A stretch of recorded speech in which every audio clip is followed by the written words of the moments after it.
స్పీడ్గా కొన్ని చాలా ర్యాష్గా నెగ్లెక్ట్గా బళ్ళు నడుపుతున్నాం. మీ బళ్ళు అలా నడపడం వల్ల మరికొంచెం పౌరుషం పెరిగి మేము ఎదగాతలు పడడం జరుగుతున్నాం.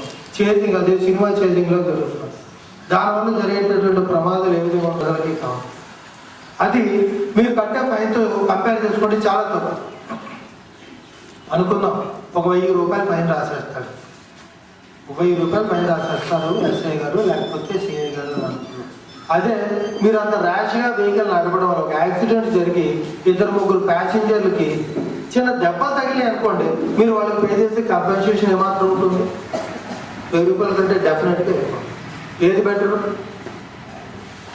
కామ్గా సరెండర్ అయ్యి మీరు అదే కామ్గా సరెండర్ అయ్యి బతిమాలపడి 1000 రూపాయలు అనేది 200 కావచ్చు, 900 కావచ్చు, 100 రూపాయలు కావచ్చు, ఒకసారి ఫైన్ కూడా వేయకుండా వదిలిపెట్టేసి మీరు చెప్పేటటువంటి రీజనబుల్గా ఉంటుంది. కానీ అదే ఈ చేజింగ్ వచ్చింది అనుకోండి, డెఫినెట్గా ఎవడు వెంటనే అంటారు. నాకు కూడా పౌరుషం కొట్టుకొచ్చేస్తాను కట్ట వేరే